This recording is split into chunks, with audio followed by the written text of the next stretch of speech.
Welcome back to another edition. Yet again, 1 week ago, 1 week later, 1 week. We do this every week.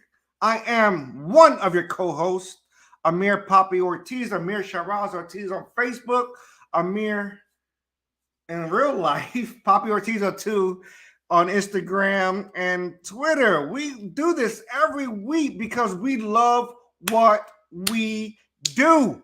All right. Yes. Do not adjust your TV screens. This is me. This is me representing who I am. Okay. And that is Puerto Rico baseball. The World Baseball Classic is here. It's a huge monumental thing that we have done. We have not seen it since 2017. Okay. But yet we are here. Obviously, COVID stopped that. Yeah, we love what we do. And I can't do what I do without my brothers, and I'm gonna bring on. Look, his knee is getting there. What is it? His knee works. Granted, he has two knees, but one knee is still wonky, as we say in there you go. In the world. My brother Desmond Robinson. What does it do, my brother? Well, what's good, baby? Look, I love the new color. I like the splash, brother. You know what I mean? You give him that pop. Give him that pop. Let him see what's happening.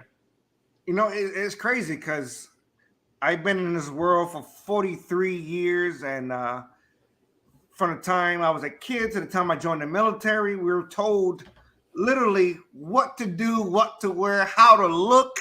Mm-hmm. And for the first time, I am celebrating my ethnicity. I guess I'm Puerto Rican. Okay, don't mind me. What is it? That's a big word.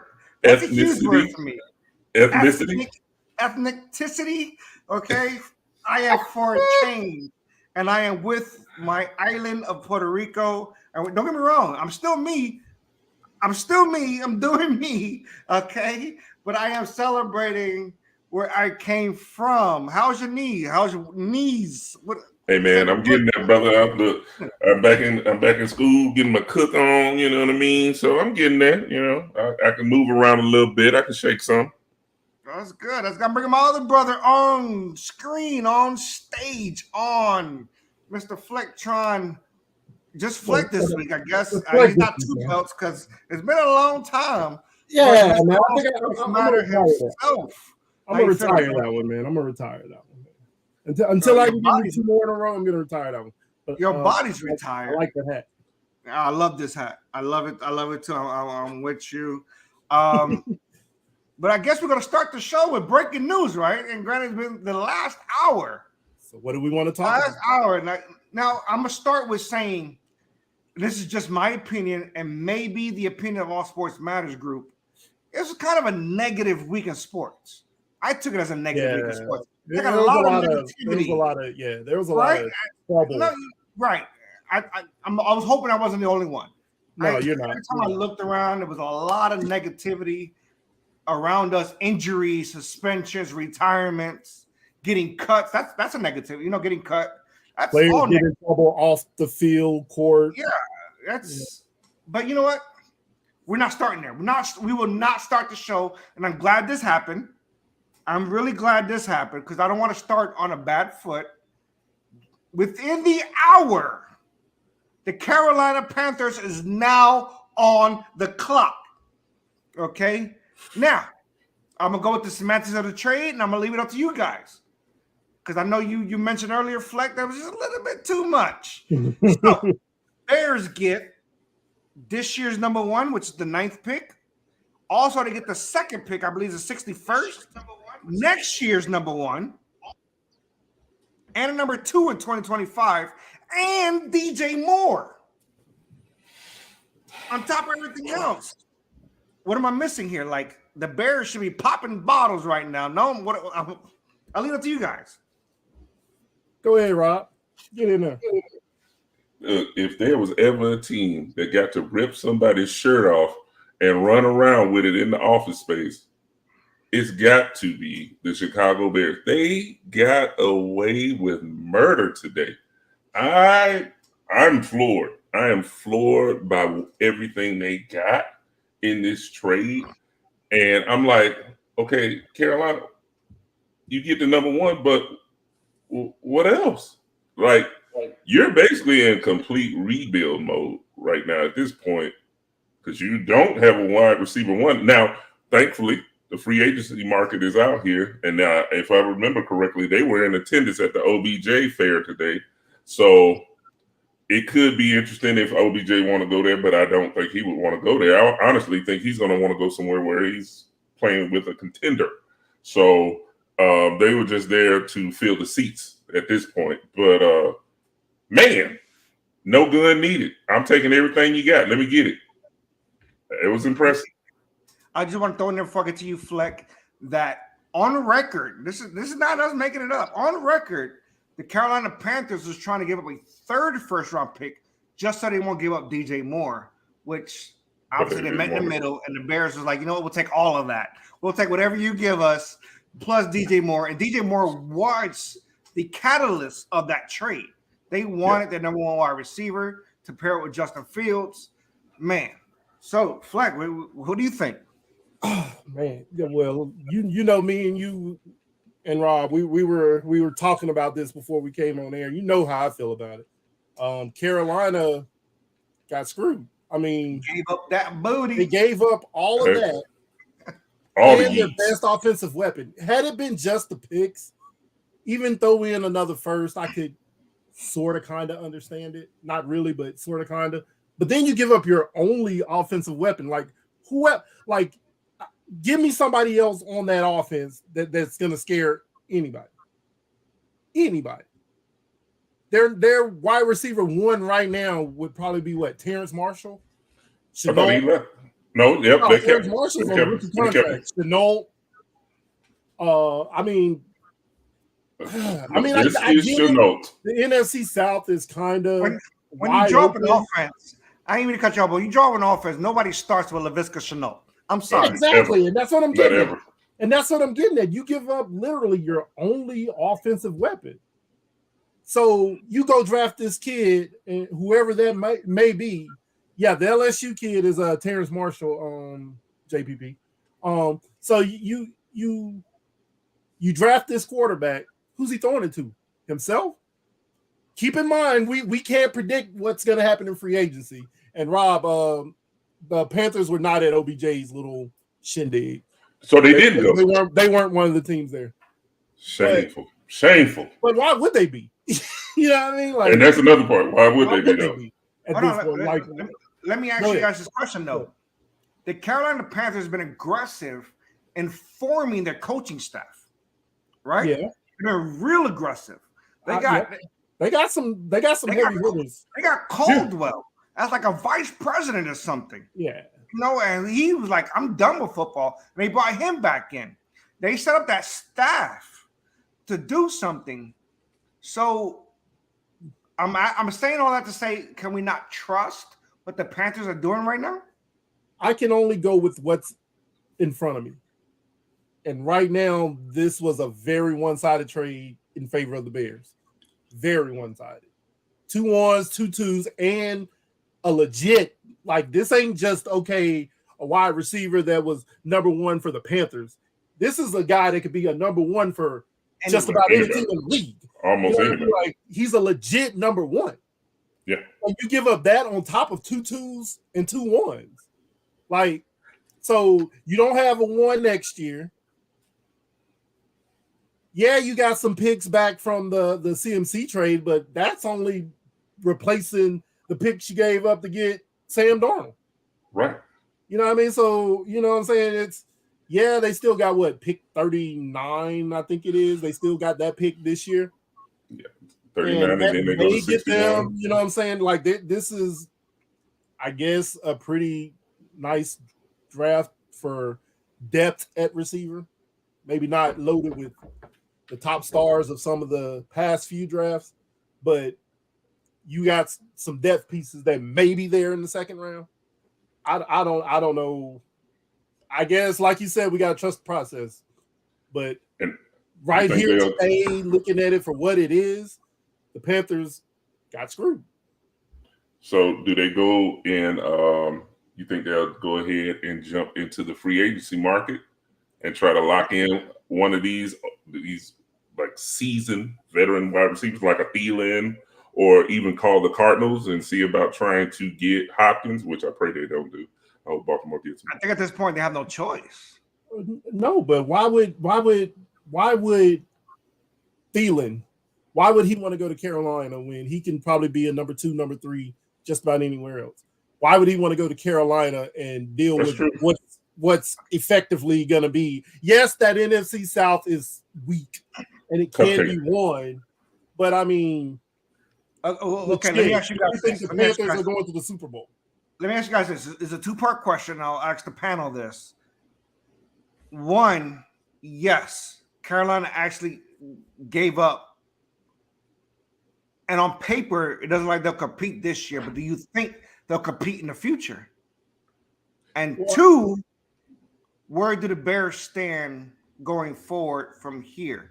And obviously, that's my next question. So don't answer B. Let's focus on Panthers right now. You think what the Panthers are doing, hiring all they did, again, you said the process, and right. I think they started that process by hiring veteran ex-coaches to run the organization, and they sacrificed this season, but we're not looking at the Panthers going forward?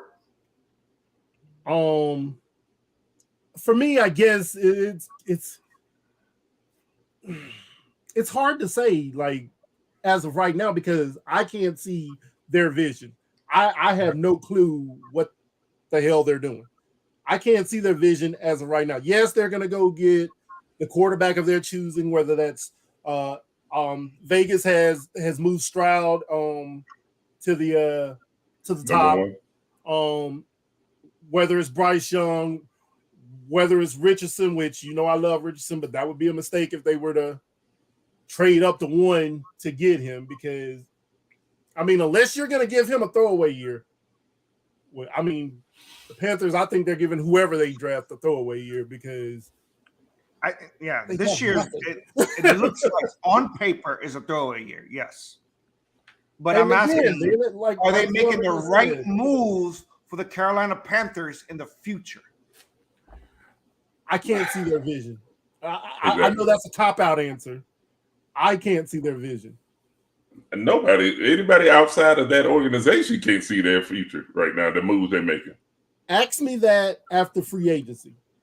Ask me that question again after free agency. If I could see some of the pieces that they're putting around to replace a DJ Moore, to help a young rookie quarterback that's going to come in, if I can see them putting pieces around through free agency to help that rookie quarterback, then I can probably answer that. But as of right now, 6:14 Central Time, I cannot answer that question with any certainty. So I guess I will address the elephant in the room, as they say.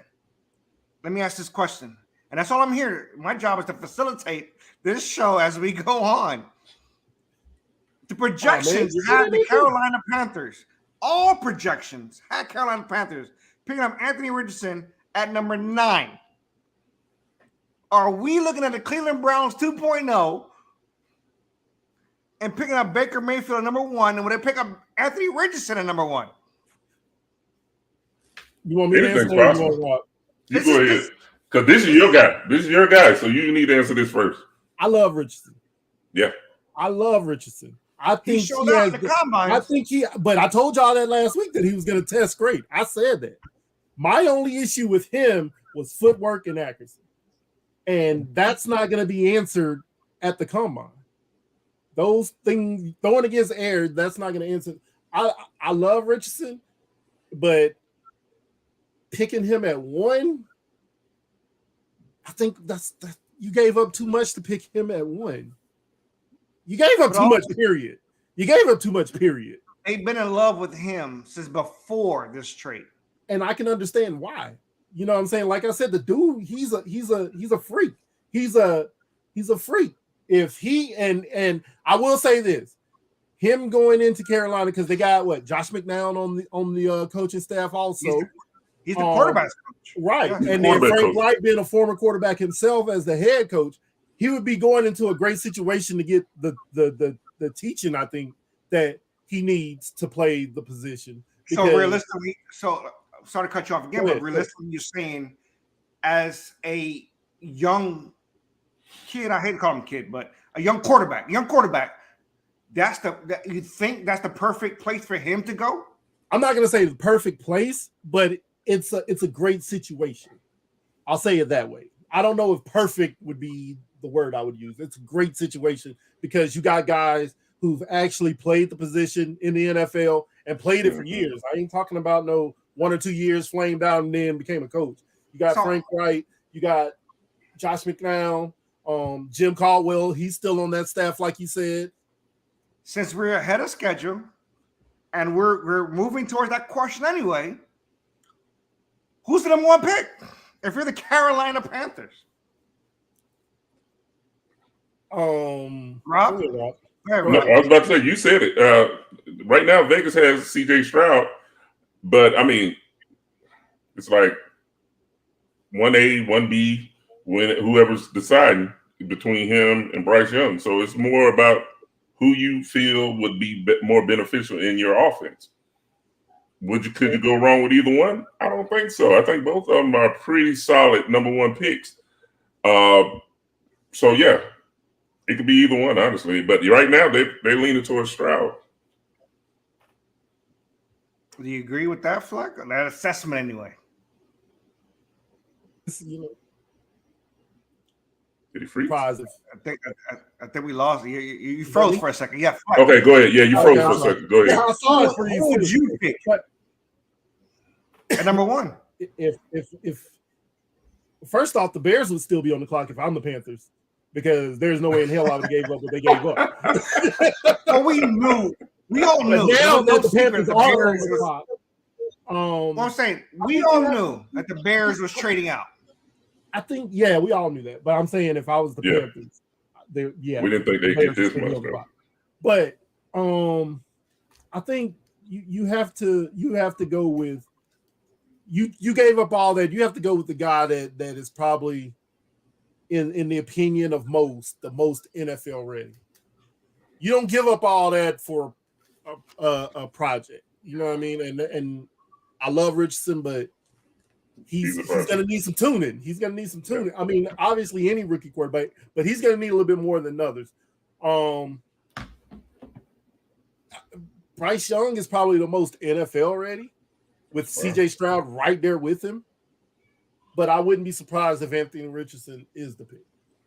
I know that's a cop-out answer, but yes, it is a cop-out answer, but we didn't expect today to talk about a trade for the number 1 pick. So, trust me, I understand. I just don't understand. I don't get a quarterback who's projected to fall to 9 now become the number 1 pick. But we've seen before. And somebody said it, I think it was Betts that said it. Panthers thinking somebody was going to take him before 9. But even with that, you don't jump. You don't get that far. That. You jump that high. Even if you thought, you know what I'm saying? Because I honestly thought that if the Colts traded up, they were going to go after CJ Stroud or Bryce Young. Yeah. The Texans were going to take whoever was left over between CJ Stroud and Bryce Young. Yep. And what you got, the Cardinals at 3. Mm-hmm. That's go the from 9 to 3. See, to me, I thought somewhere that the Cardinals would drop down, maybe trade to the Colts, maybe trade to the Panthers at 3, because we knew that. Well, we knew the Bears was trading. We got that. We thought the first quarterback would be whoever traded for the Bears' first pick, and then Houston would take whoever's left over. Right. And then after that was a wild card shoot. So. And since we're talking about it, I'm gonna go to you, Desmond Robinson, and your boy. Where does Will Anderson go? I think if the Cardinals don't trade back, I think he goes to Arizona, and that's a good fit for him. I think he'll do well there. I'm with you on that one. I think he'll do really well there.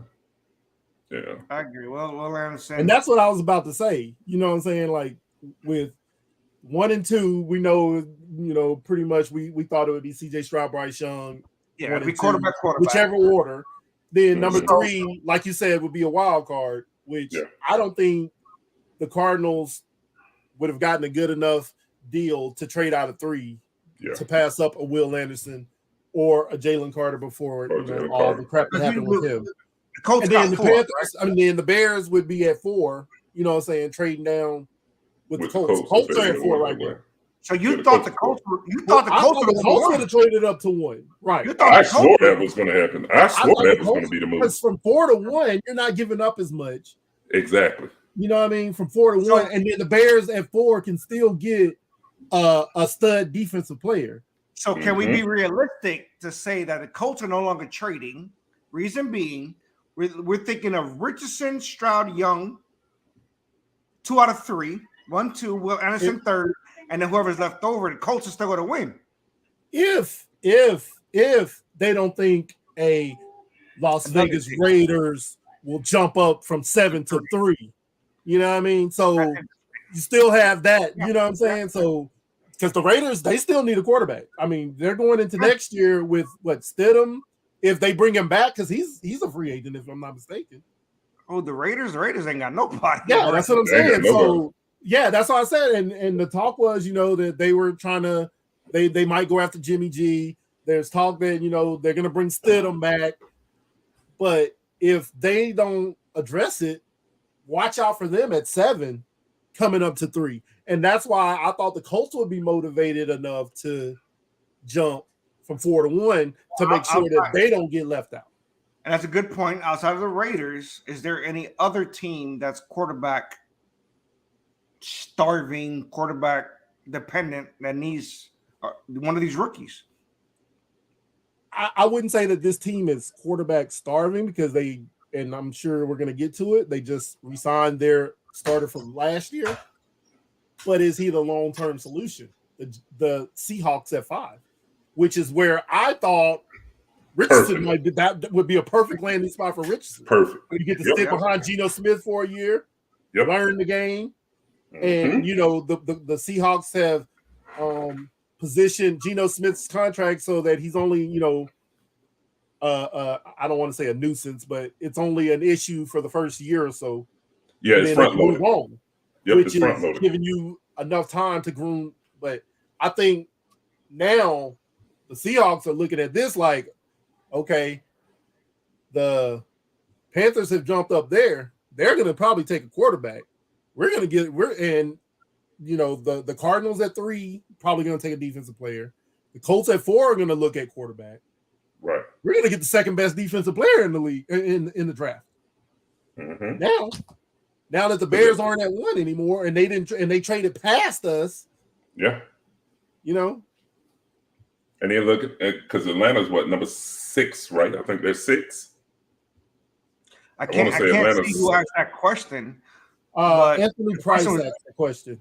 The Falcons. Where do you think the Falcons are at with these quarterbacks?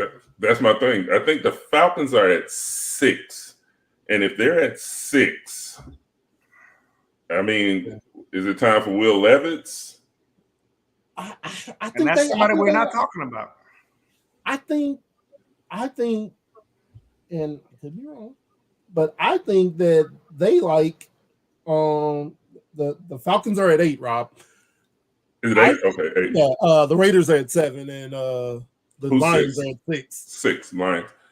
Now, I think. Oh, go ahead. I'm sorry. That's the question. No, go ahead. Do what you're about to do, but I'm going to come back and ask that question I was about to ask. Go ahead. I think the Falcons are going to go defense. I think that they legit like what they see or they want to see a full year of Ritter. And if for some reason it don't work out, hey, we're going to be in position to take a quarterback in next year's draft, a Caleb Williams that's going to be coming out. Yeah. Now question. So what if what do you think about Detroit? Are they completely sold with their quarterback situation? Or maybe they look at it? Because I think they might. And I honestly think they should. If I'm Detroit, I'm going defense. Jared Goff showed me enough in that offense that, I mean, he wasn't just facilitating. He was balling. Jared Goff was balling. He finished 5th in QBR. Yeah, he was balling. He did ball. So I'm gonna give him. He's under contract next year. What's it gonna hurt? If for some reason he don't work out, we're in position to get another quarterback next year. Next year. But if I'm Detroit, I'm fixing that defense because that defense sucked outside of Hutchinson and the cornerback from Ohio State, Waddle, whatever his name was. I can't even remember his name. But the one that disappointed his rookie year, he played pretty good last year. You get another edge rusher, or it's probably too early to take a cornerback at 6. But you get another edge rusher to pair with Hutchinson, start building up that defense, because that offense, it's nice. It's nice as is. Yeah. I'm not touching Goff. I'm letting Goff go out and do his thing again. And just think how much better it's going to be this year, because Jameson Williams will have a full offseason with that offense, and he's healthy again. So now you got a whole nother weapon. That's true. I think Swift is going to be Swift and Jamal Williams, if I'm not mistaken, are both free agents. So, and me and Mira was talking about this earlier too.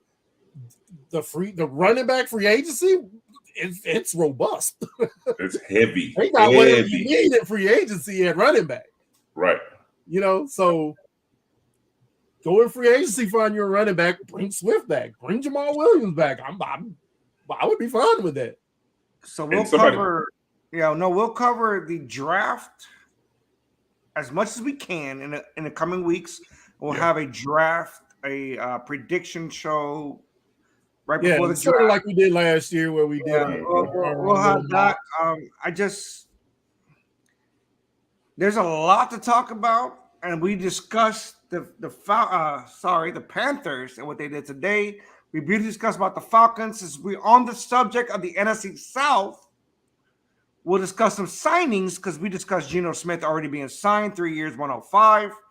Derek Carr, 4 years, 150. We're talking about 4 years, 160 to Daniel Jones. Which signing so far is the best for their buck? For me, it's Derek Carr to the Saints for the way it was structured. And I know that your Giants structured Daniel Jones contract in a it was weird, but it friendly-ish way. Yeah. But Derek Carr, that Saints team needed a quarterback, and I think they went and got the best one that was available. And I say that way. The best one that was available at that time. Because he's gonna come in, he's gonna throw for 4,000 yards, he's gonna throw for 30 touchdowns, and you're playing in the NFC South, which is no knock to the fans of the Bucks, the Falcons, the Panthers. It's weak. Both South divisions are weak, if I'm being honest, but it's weak. So you go outside of Derek Carr. If you can get Michael Thomas to stay his butt on the field, obviously, Alvin Kamara is going to miss some time with his legal issues. But you got Chris Olave. He's got the pieces. That offensive line is pretty good. He's got the pieces. So I think for me, them going out and getting him and then structuring it to where he's only counting like $10 million against the cap this year. This year, yep. This year, because they didn't have a cap. They didn't have much of a cap. Right, and remember when they were talking about it, I was like, how are the Saints going to sign? They have no cap room. And then they're like $60 million above the cap or something crazy like that. The Saints So we're not buying Seahawks and Geno Smith for 3 years, 105. No, but you asked which one is the best? You asked which one? Yeah, you asked which one was the best. I actually what was the best. Yeah. What I'm saying is, do we think that Geno doesn't get better in the system, or? I'm glad Geno got his money. Mm-hmm. But I need to see that again next year, because up until last year, he's been a journeyman. You know what I'm saying? Up until last year, I mean, to be honest, he's been a journeyman. So I'm glad he got his money. Get your bag, young man. Get your bag. But you're going to have to show that you deserve that bag next year. Yep. And he's come out and said, you know what I'm saying? And which is why, again, I was saying, watch out for the Seahawks at 5 getting into the quarterback, because Geno Smith came out and said, hey, yeah, if we draft the quarterback at 5, I have no problem mentoring him. Mm-hmm. Which is a stark contrast from the Tannehills and Aaron Rodgers of the world. No, I get it. I don't even want to touch the Aaron Rodgers conversation. I don't know where near he's somewhere in the deserts of Peru, getting high as hell, and we don't want to touch that. Rob, do you agree that Derek Carr was the best quarterback signing thus far? Easily, no question, and he's in a great situation. There's nowhere for him to go but up. I mean, he's in a weak division. I hate to keep saying that, reiterating that, but he's in a weak division, and he has a decent offense. Let me. I'm gonna cut you off, and this time I'm not apologizing, because you said there's no way to go but up, but he just left Devontae Adams and the not player wise, Jacobs. But I'm just saying he left a better situation. He left a better situation, but in a harder division. Right. That division was insane. Yeah, he had more weapons, and he had probably a better wide receiver core. But now he goes to a weaker division with a decent offense, with decent weapons. They're not the same as the weapons he had before, but they're decent. So what says he's going to be better, though? What says he's going to be better? I mean, what was the record of the team that won that division last year? 9. Like 8, 9, I think it was like 8-7 or 8-6 or some craziness like that. He can do better than that, and he may not put up. Well, he might put up better numbers. Who knows? But he should be on track. Like Flett was saying earlier, I think he could throw for easy 4,000, no question. And I do think Olave is gonna. I think 8-9. Well, yeah. Olave is going to be. He's going to be tough this year, I think. And who's to say Michael Thomas doesn't get back on track again? And I'm not putting a lot into it. I'm not saying he's going to be like, the best wide receiver, but he has potential where if he can keep his butt on the field, he can get you about 700-800 yards easy, no question, especially in that division. So we have to look back to, when Mike Thomas had Drew Brees as his quarterback. Dude was in the conversation for best receiver in the league.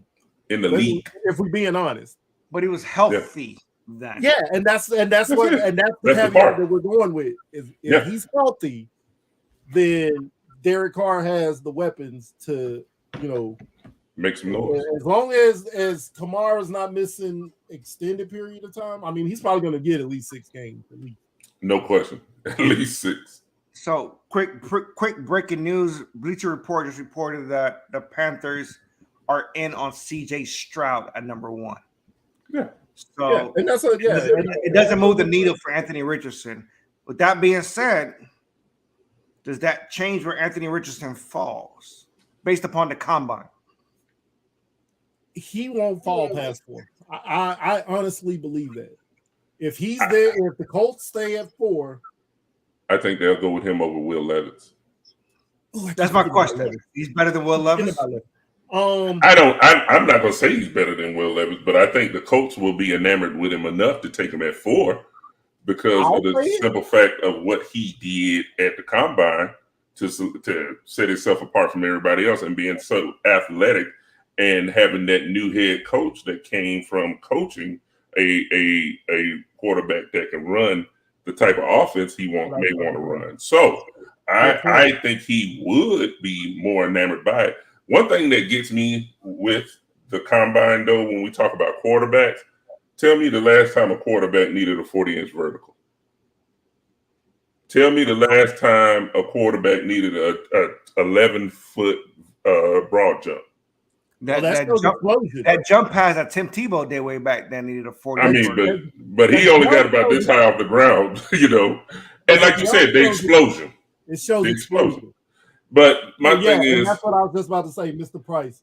They need to look at something else, and that's the other part. The Raiders aren't going to let him get by.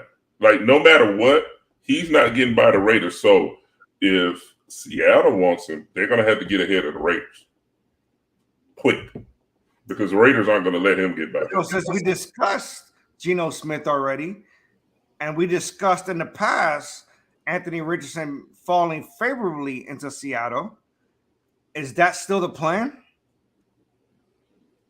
Oh, we never can tell what the plan is anymore. When you talk about the draft, there is no real plan because the plans fall apart like New Edition. Every chance you get, every year we go into that, it falls apart. So we're gonna move on. We got a few tags that happen since we talked about the running back market, about your running back free agent, which has been ridiculous.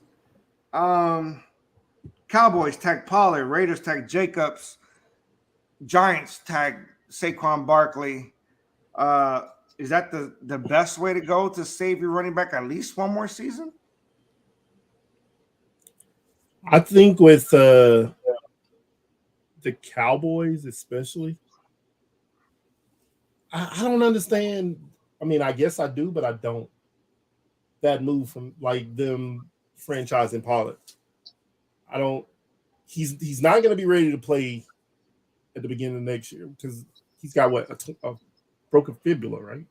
Yeah, broken leg. yeah, broken leg. Yeah. Tail fib, one or the other. Yeah. So I don't get that.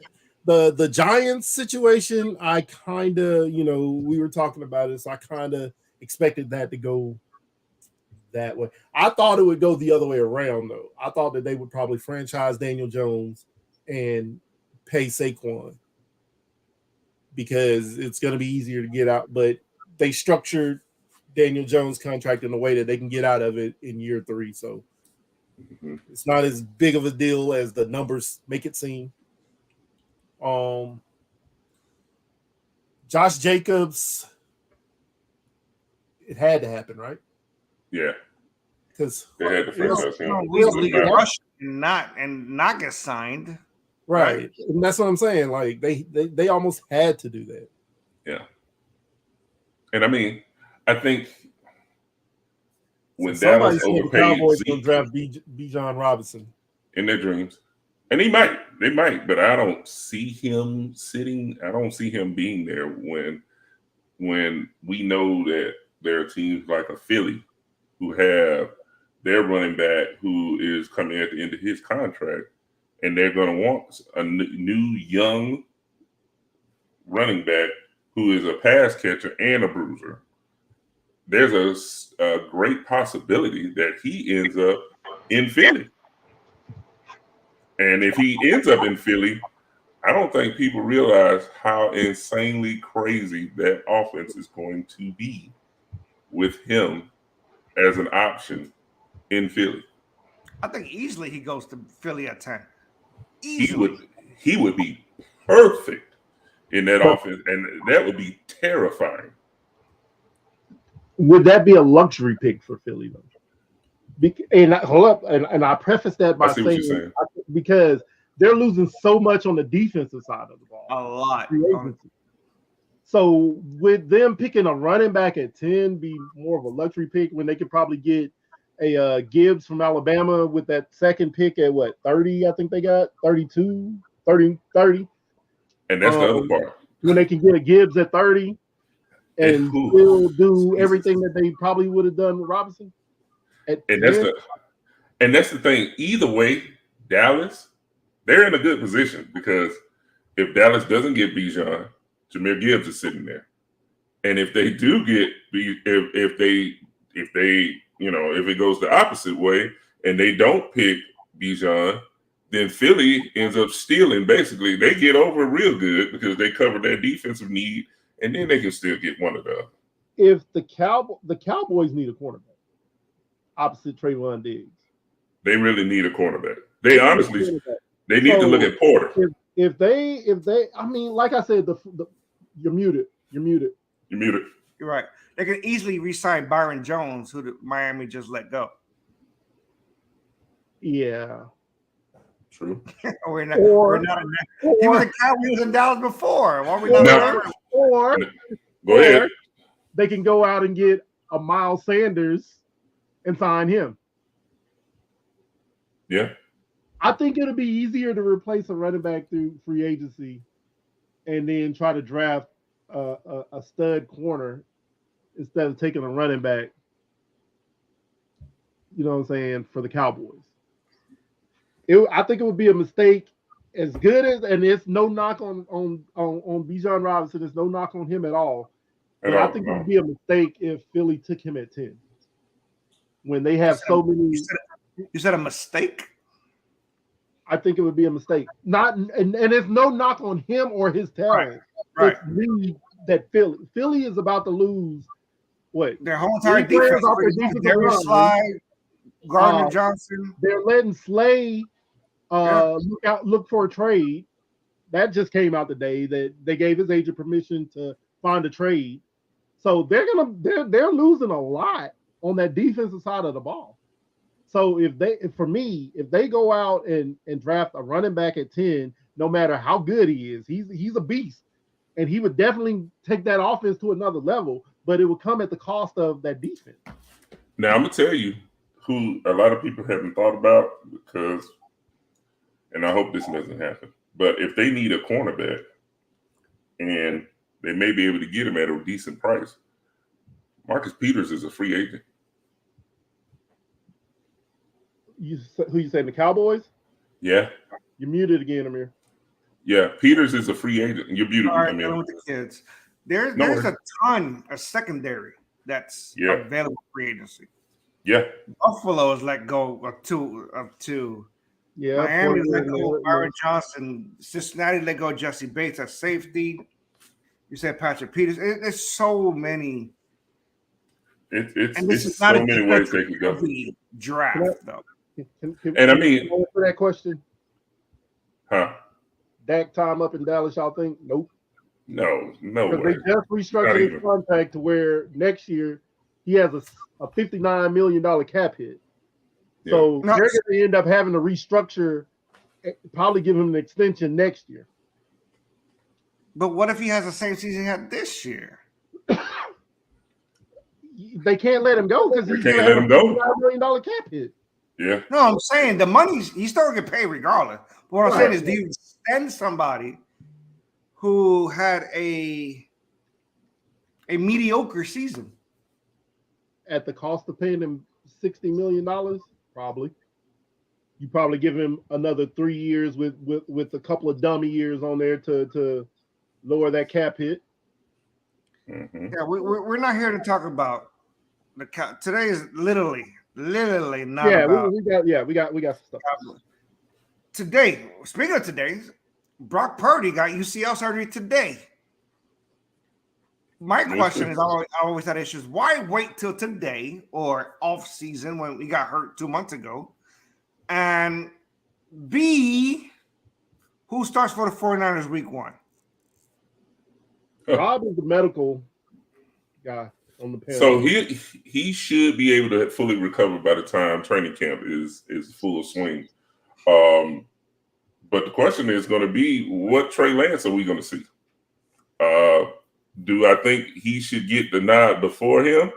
Do I think he should get the nod over Trey Lance right now as the guy who finished out the season and played lights out? Yes, I think he should. I think he should have the opportunity to be the number one, unless you bring in somebody like, if the rumblings are true, because John Lynch is known to go all in when need be, and Shanahan as well, that there's an interest in Lamar Jackson in San Fran, which we are not going to dive into. But if none of that happens, you're actually wrong there, sir, when you say we're not diving into it, because we were starting the show. We were starting the show with Lamar Jackson up until this trade happened within the hour. You opened that door, and I'm glad you did, because I wasn't thinking about it at this point. I forgot about the drama out in Baltimore. Your team, what's going on over there? What's up with that? One, mismanagement of funds and not signing people when the money was perfect to sign them. And now you waited too late, and now you're stuck. You're in limbo. So, yeah, you did a non-exclusive. and you want him to go out and see what his market value is. And a lot of teams are not going to come out and say it right now. Like everybody said, we're not interested. I think it was like 6 teams that said they're not interested. But I was talking to a friend of mine. I was like, but wasn't that the same thing they said when Deshaun Watson came out and said when the Deshaun Watson, news came out that he wanted to be traded out. And so I am not sold. The other way around. What's up? With Deshaun Watson, it was the other way around. Teams was tripping up over themselves trying to get Deshaun Watson. Some, but like Atlanta said they weren't interested in Deshaun, and then they came back. Yeah, the Atlanta Falcons turned right back around and said, started going to the table trying to negotiate to get Deshaun Watson, but of course the Browns beat him to the punch. But even that, because it was rumored that that's where he was headed until at one point, Cleveland came and said, "Hey, we'll give it to you fully guaranteed." Fully guaranteed. Yep, exactly. And so there's a lot of factors in it. But one thing I will say is I pray that it works out, because this has the potential to not only go horribly bad as far as Lamar staying, but also in the context of free agents wanting to play for Baltimore. Because if they see the treatment that a star player like Lamar Jackson get, a former MVP, then why would someone like a OBJ want to come there?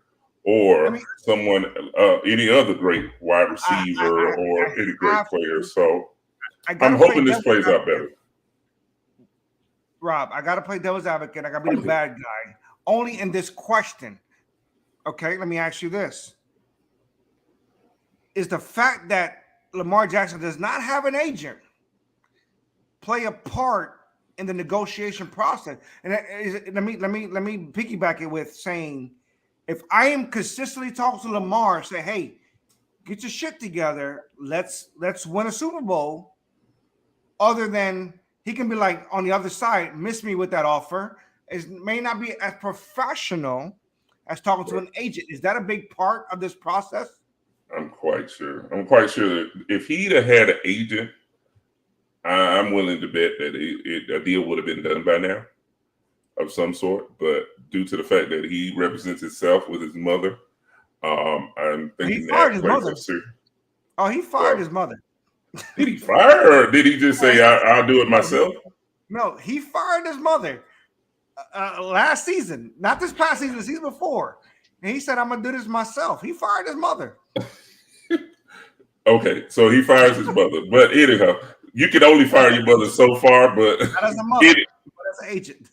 But in the long run, I think he definitely needed it. I mean, if he had an agent, deal would have been done by now. But he's banking on himself, and I just want it to work out. I really do, because this is getting to the point where it's very bad.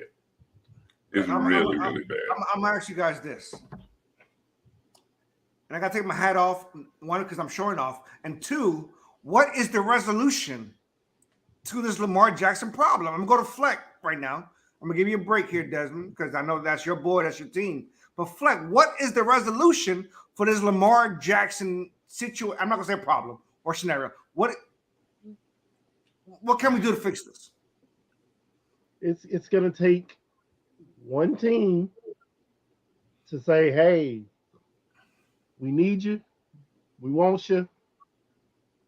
Here's 5 years or 4 years, 200 mil. Yep. 50 million a year, 200 fully guaranteed. Take it or leave it. Right.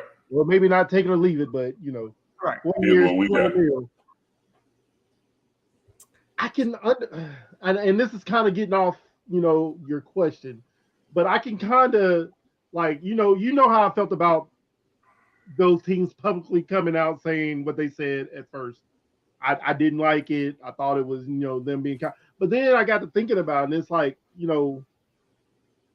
why would I, because Baltimore has the right to match any offer. Mm-hmm. So why am I doing your work for you, Baltimore? And I think that's what these teams are feeling like. They're doing whatever contract within reason that they throw at Lamar, Baltimore's just going to match it. Yeah. So why am I doing your work for you?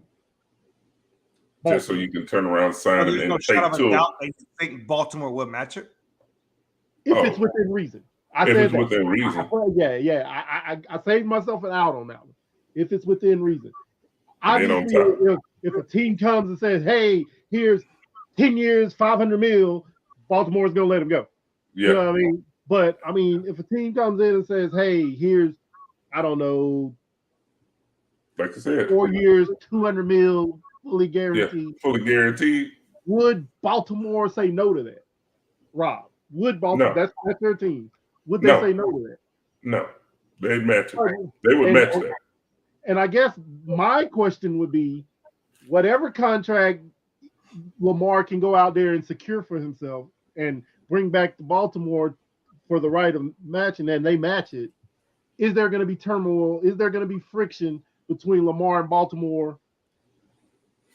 That's gonna be friction regardless, honestly, at this point. Yeah, but to what point?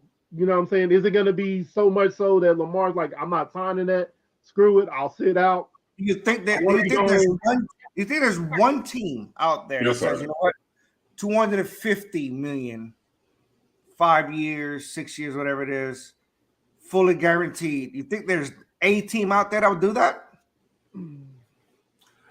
And the way go ahead, Rob. I'm sorry. No. You.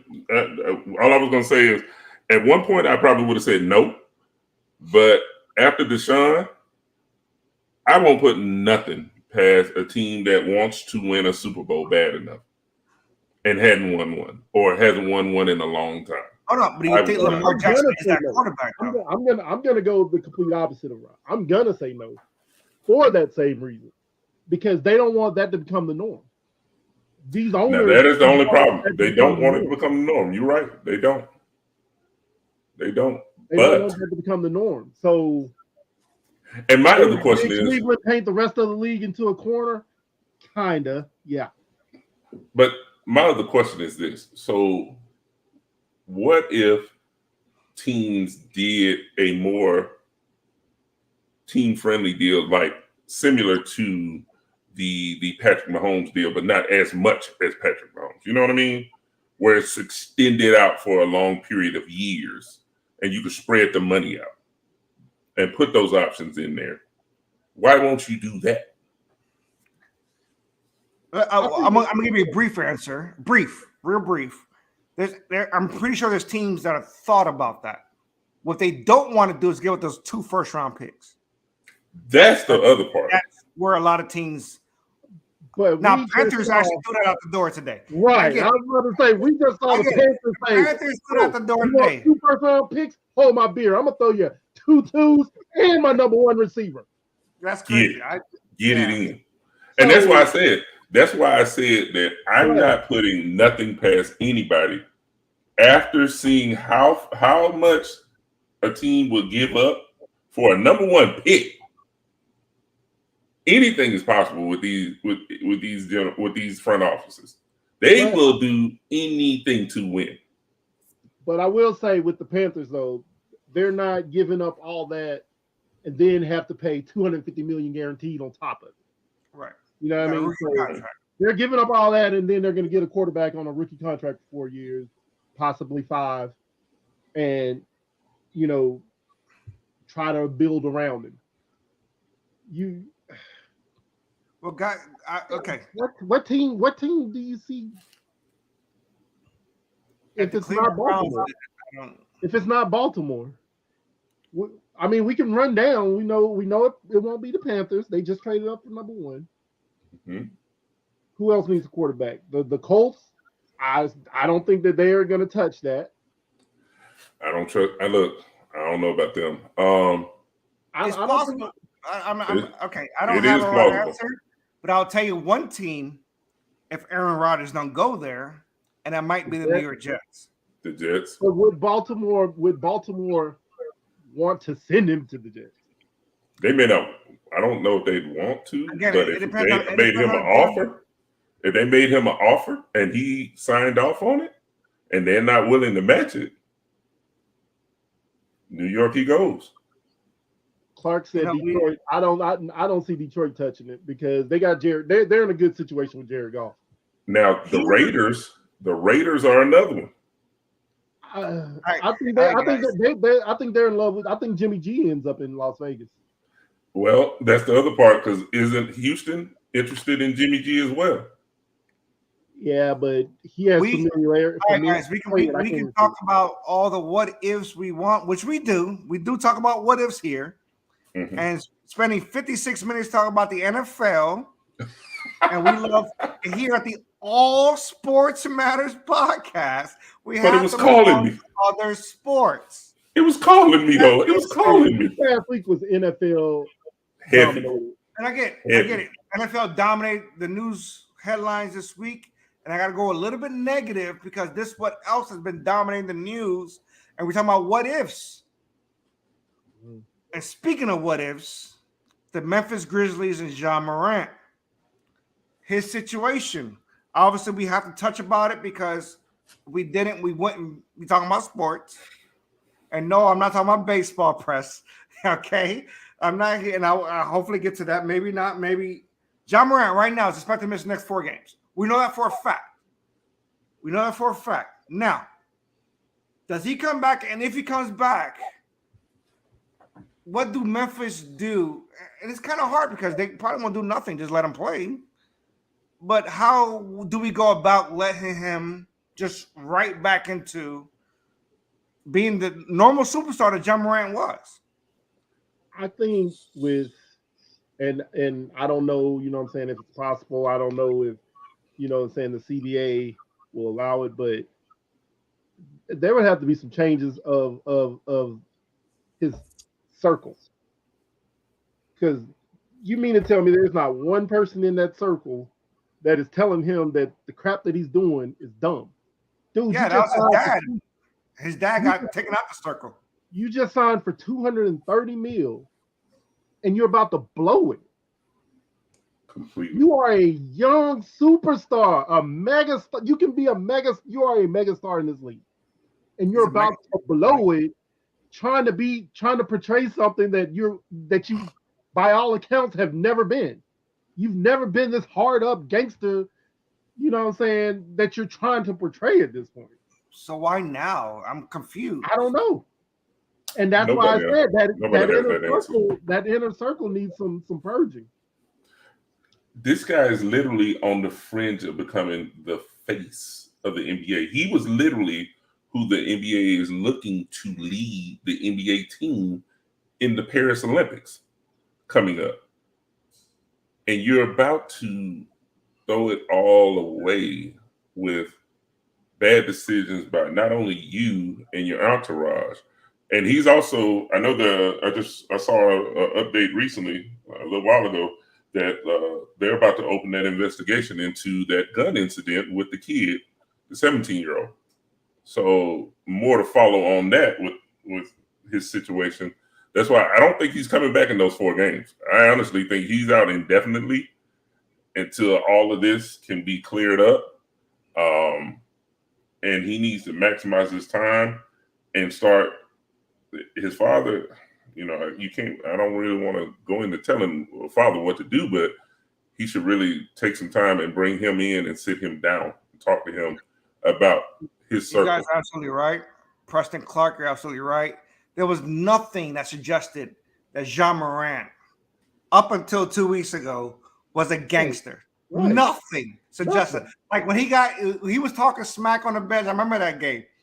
And he was like, no, sit down. You're fine. Steven Adams will take care of all your fights on that bench. Because he did. Exactly.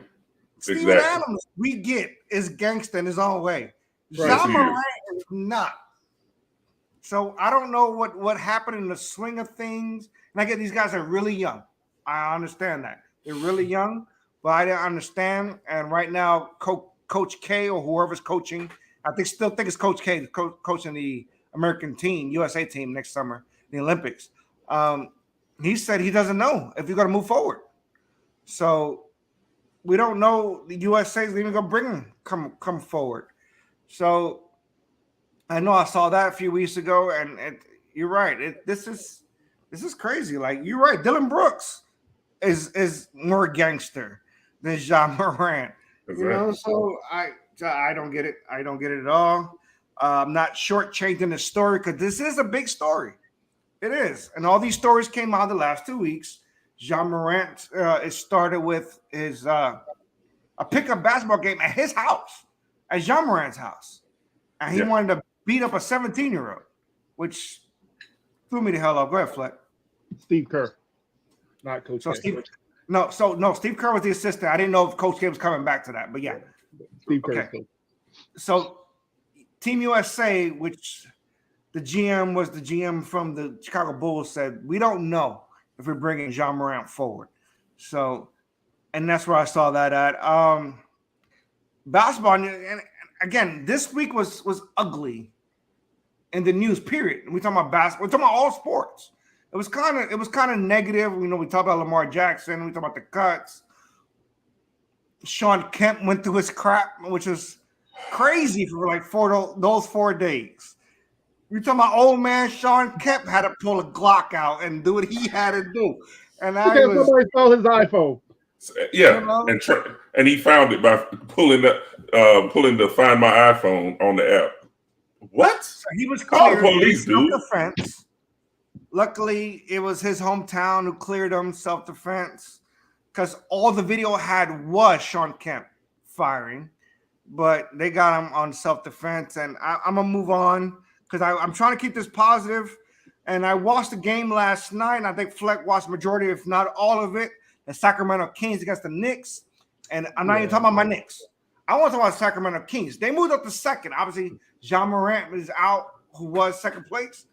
How far can this Sacramento Kings team go in the West? Those boys are young, yes, and play like it. Like they play with so much energy on offense and defense. Like there's so much movement. That team is gonna be a tough 7-game series for anybody. They got, as long as because Fox, he was looking a little gimpy toward the end last night. He has a hurt hamstring. Yeah. So as long as you know what I'm saying, he stays healthy, the sky's the limit for that team, man. Because they play like they've never been there before. They're hungry. They're hungry. Exactly. They're very hungry. But they have it. Yeah, they have it. Yeah, but and then go ahead. Think about this. A lot of people aren't talking about. They have a very good offensive and defensive minded head coach who is literally molding them into a championship caliber team. And he's been mentored. He's been tutored and taught because he was under Steve Kerr. He was under Pop. He was under Phil. He is literally. He's been everybody's assistant. Yeah. He's been everybody's assistant. And now, and not to mention, he coached LeBron in Cleveland. So now he has a young, hungry, deep squad that literally is ready to break out. And everybody keeps saying the Lakers want the Kings if they can get a matchup with the Kings. They don't want they don't want no parts of that Kings squad. And I don't care what they say. They don't want no parts of that because the way those guys are playing right now, you don't want them problems. You don't want no parts of that. So I will tell you what I don't want any part of right now is filling out an NCAA bracket. Okay, if I'm being honest. I've been looking at this is where I do home in on college basketball. February rolls around. I'm like, you know what? March is around the corner. I watch a lot of college basketball, mainly because I'm at a bar and they show a bunch of random games. So I'm watching. I'll be honest with you. I'm watching a lot of basketball. What was the one random game? It was a women's double overtime game I was honed in on. No, okay? you have one, I think it was like 2 Division III teams or something. I'm just saying, like that. Hey, college basketball is meant to be watched at a bar. I'm telling you that right now. I'm just throwing it out there. I'm not engaging and telling you to go drink and watch the games. I'm just saying college basketball is different when you got nothing else to watch. That's what I'm saying. Okay. With that being said, we had a bunch of upsets. We're not even going to touch on the bracket because right now we don't even know who the 4 number ones are going to be because it keeps changing every week. But Rob, right now I will ask you who are your 4 number ones? Jesus Christ, man. So I was gonna say, I was gonna have Kansas, Alabama.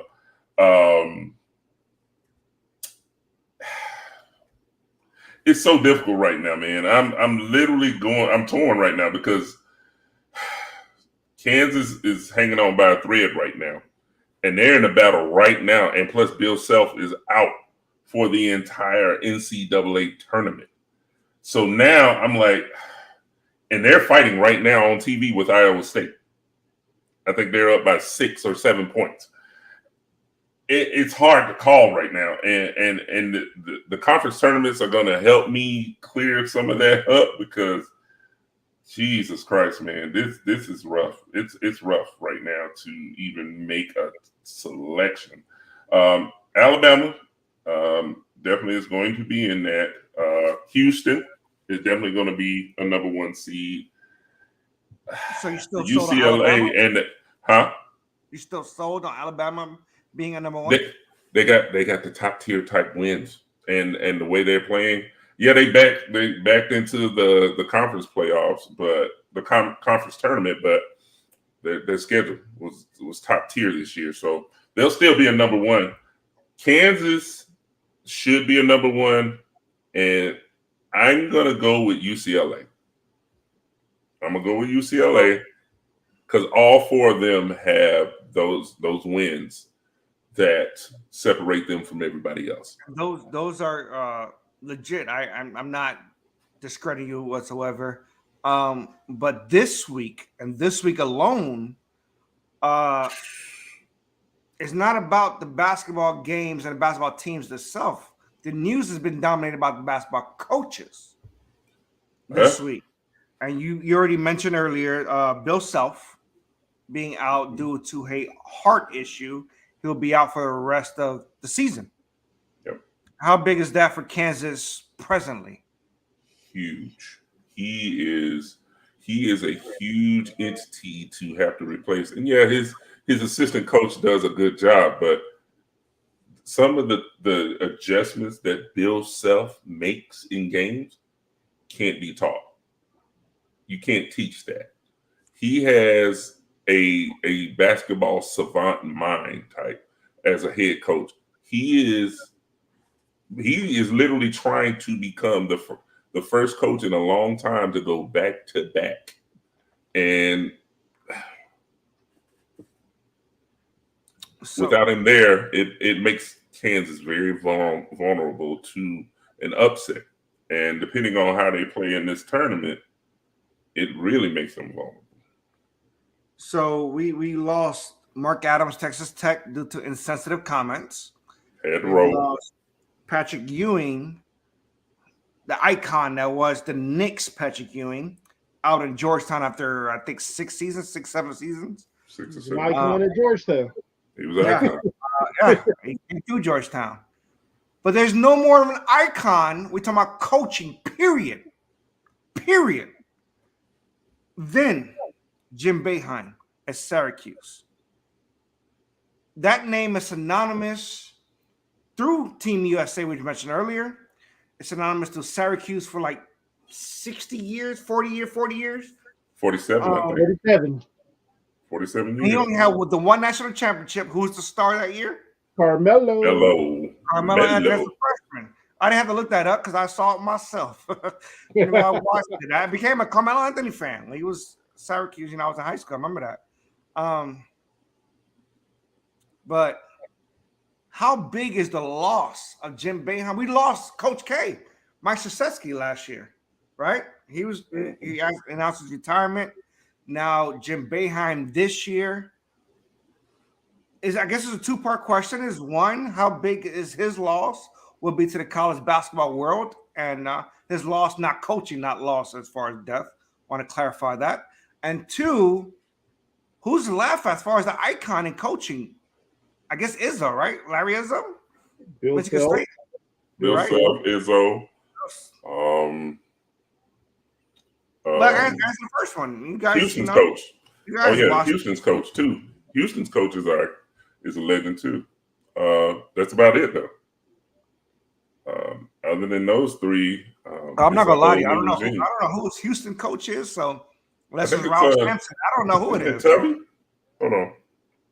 I want to say it's Hey, Tubby Smith. Hold on. Can't forget about John Calipari. Hold on. Calipari, that's right. Yep, that's true. Is it Calipari? Yeah, at Houston. No. I mean at Kentucky. When Okay, you no, said I was asking Houston because I'm putting on the spot, Des. When you talk I want to say about it's Tubby Smith. no, if you don't know what it is, you gotta look it up. That means it's not an iconic coach. That's the reason. No, I'm trying to make sure I'm trying to make sure Tubby retired. I'm putting you on the spot here because I got you. if you gotta Google somebody, then he wasn't that important. No, let's be clear now. If it's him, I think Calipari though gets the second tier treatment. All the divisions he done, and the fact that he failed in NBA and he's not that good of a coach ish. You know, he is, but he's not a Jim Boeheim. The loss of Jim Boeheim in Syracuse is huge. You're talking about a guy who was there coaching in the Big East when there was like that was the best division of basketball was the Big East. You couldn't for talk a about long time. Basketball less than the Big East. Exactly. You had Raleigh Massimino. You had John Thompson. You had Boeheim. You had all the legendary coaches in the Big East at that same time, and not to mention Temple. Temple was in that conference, and yeah. So you're right. And it's Kevin Sampson. That's I grew up on Big East basketball, so my whole upbringing was Jim Boeheim and everybody else as far as coaching. Now I'm a Seton Hall fan. I was Carlissimo. Another PJ one, PJ Carlissimo was Carlissimo. my coach. PJ Carlissimo. I was born in Seton Hall. Like that's who I grew up watching. Before he got choked out by Latrell Sprewell. Just want to throw that out there. PJ Carlissimo was the coach of college basketball. Like it was that dude. But it was always one better, and the one better was Jim Boeheim. So I don't know. I it's gonna be hard not seeing him.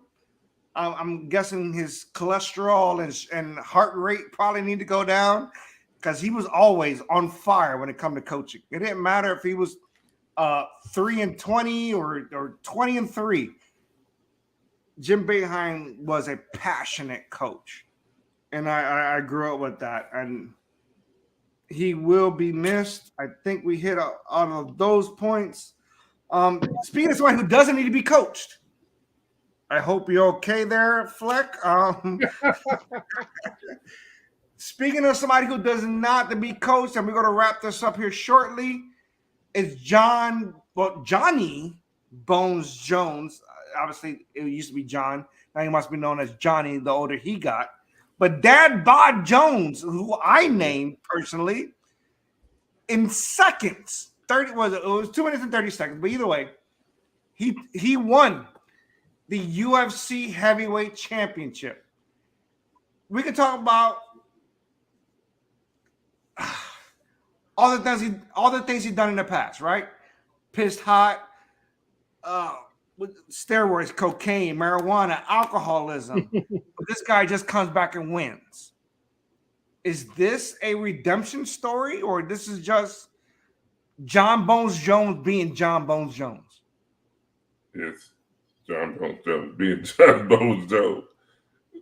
That's what he does. There's no other way to put it. When you talk about UFC, he's one of the first names you think of when you think of UFC. And he's just solidified his legacy of being one of the greatest UFC fighters to ever walk the planet. No matter the coke, no matter the outbursts, no matter what's going on, John Bones Jones is one of those guys you have to think of whenever you mention UFC. You're going to have to talk about him. And hey, I commend him. Dad bod, go in. You know, it's crazy to me. Like, I had John Jones winning, obviously. I didn't think he would do it the way he did it, No. a forward choke, and it was like that simple. But I took it, for me, it was more the inexperience of his opponent, because nobody should be caught professionally now. We're not talking about us. We can be in the street fight all we want. Even in the street fight, you know how to catch me in a forward choke. Hell no. But what I'm saying, professionally, he got caught in a forward choke, which means all John Jones had was the hand underneath, choking the life out of him, and that's simple. Again, Cyril Gahn is a exceptional professional. I won't talk shit because I'll tell you right now, I know he'll beat my ass. But if I'm a professional, how do you get caught in a forward choke? I'm a fighter. I'm not like that, but come on. You're not going to catch me. Here's my head, like a guillotine. Here's my head. Come choke me. And that's how I saw it. Am I wrong? No. Because even live, when you and I were watching it live, and I was like, well, that was quick. Yeah. I didn't see that first. I really thought it was like a tap. But to you, I'd be like, oh, you had him. I had to watch the replay. I was like, oh, yeah, he did have him. Yeah. He did have that arm underneath. Yeah. Which is crazy.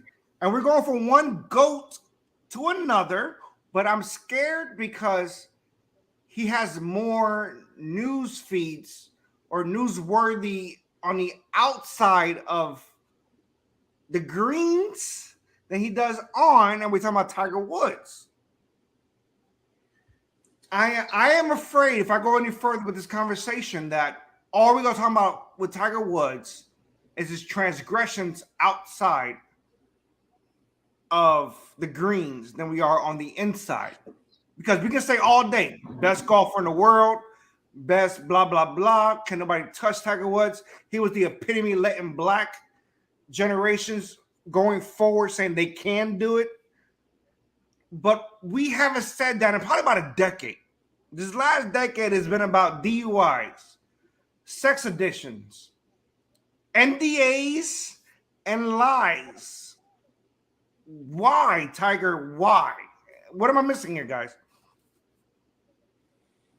I all that other stuff, it's, yeah, that's kind of putting a tarnish on his legacy, but he re-entered GOAT status this week for me. He re-entered GOAT status for me. Hey, we're gonna go on a short vacation. Hey, change all the locks. Get all the locks changed. He re-entered GOAT status for me. I was afraid you and every guy in America was gonna say that. I was scared to go to this subject because, bro, high five. What do you want me to say here, Rob? How do you feel about the situation? You've been in the longest relationship that I've known of in my life. Okay, what we're missing here. Look, all I know is he needs to clean his life up, man. He got too much going on, man. And this NDA and all, he needs to get himself together, man. He needs counseling. Hold on, but to his defense, though, he was with the girl for 6 years, though. He just didn't know how to break up with her. There's a difference. So is there? Hold up. And according to all the reports, he was with her for 6. The NDA was signed for 11. So he broke it off after 5.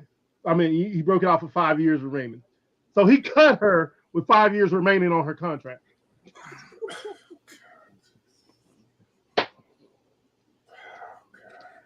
Now, and she wants to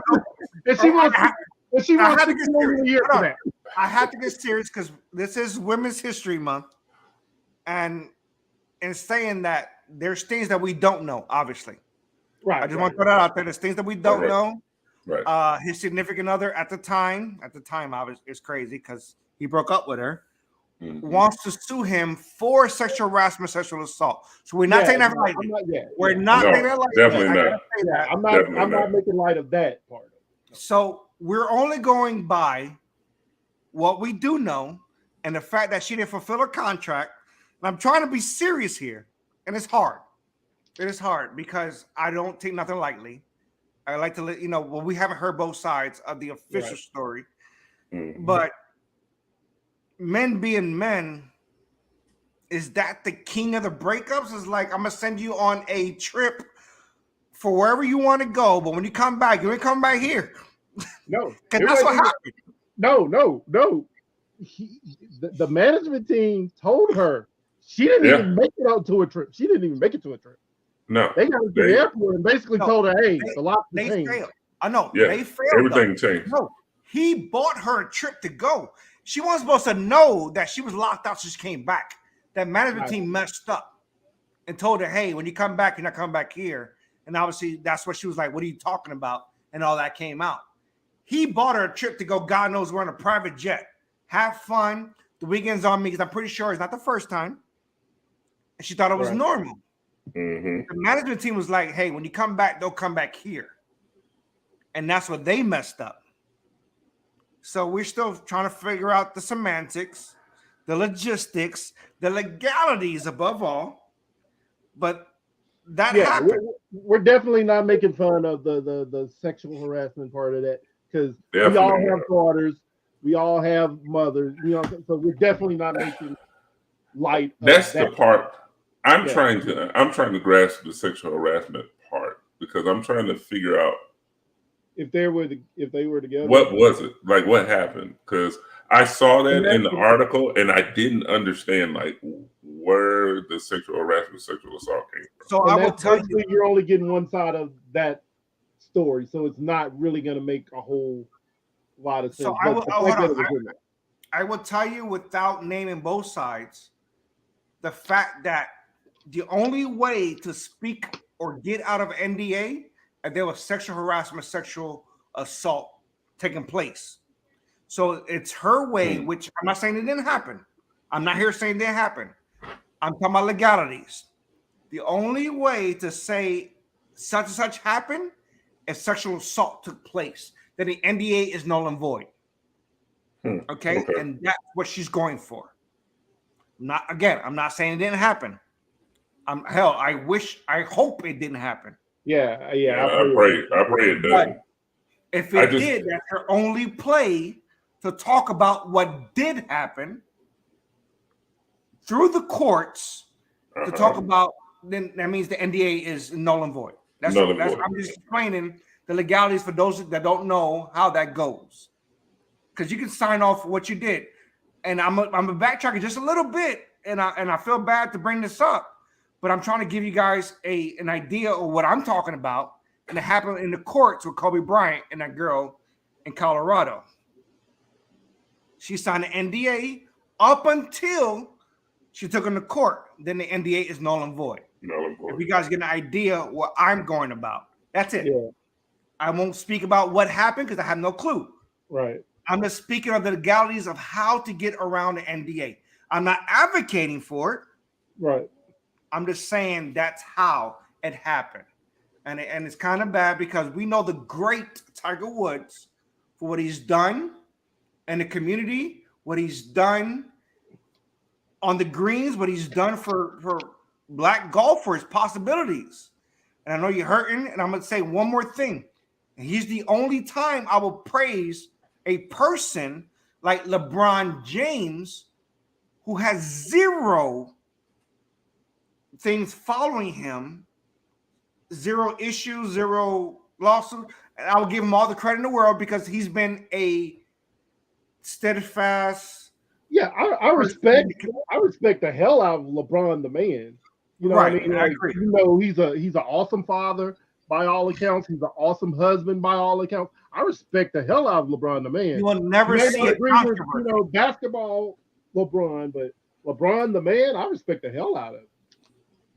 And that's He's where I next level. praise LeBron James because you won't see any controversy surrounding the name LeBron James. Now, the wife Savannah James, I don't know if you saw the video this week.